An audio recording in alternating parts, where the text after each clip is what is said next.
Baik, terima kasih. Selamat pagi, siang, atau malam. Nama saya Ketang Legran dari Valdo dengan NIM 2005 1103 016. Di sini saya akan menjelaskan tentang apa itu tributilin dan di mana informasi yang saya dapat dari jurnal yang berjudul Pendugaan Dampak Pencemaran Tributilin Menggunakan Gejala Impoxex pada Gastropoda di Perairan Bitung, Sulawesi Utara. Untuk yang pertama, tributulin adalah suatu istilah umum untuk kelas senyawa organotin yang mengandung gugus C4H93SN dengan kontrol yang menonjol adalah tributilin oksida. Selama 40 tahun, tributilin digunakan sebagai bioksida dalam cat anti-fouling.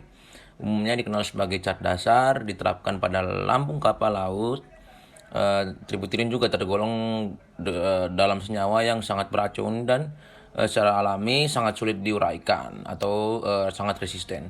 Dengan demikian, kemungkinan terpaparnya organisme laut yang habitatnya terkontaminasi oleh tributilin akan semakin besar.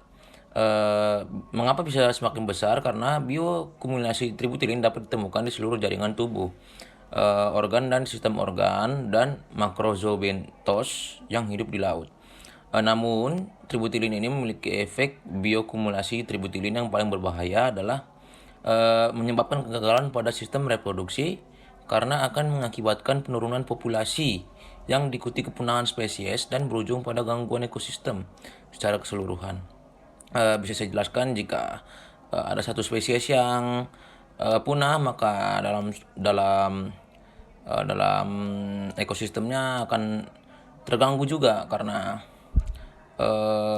ada salah satu hewan atau organisme yang punah menyebabkan organisme lain juga punah, seperti itu.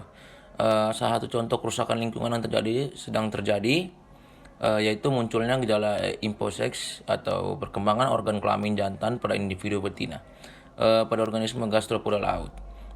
Gejala imposex ini yang merupakan gangguan pada sistem reproduksi pada organisme gastropoda laut telah diketahui disebabkan oleh akumulasi senyawa kimia yaitu tributilin tersebut.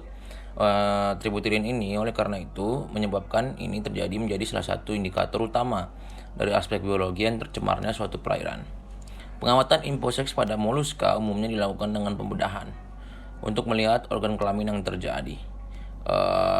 Berikut juga ada beberapa contoh kasus yang saya temukan yang saya cari sumbernya di internet, akan saya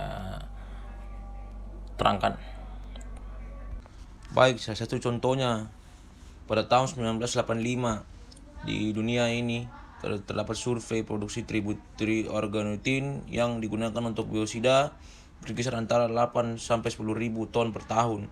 Sementara untuk senyawa turunannya seperti di dan monoargonotin mencapai 27 ribu ton.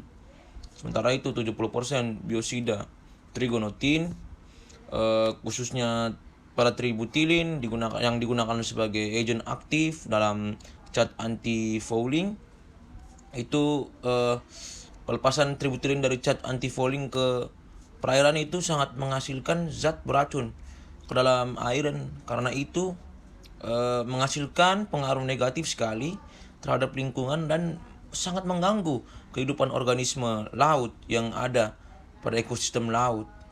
Terima kasih.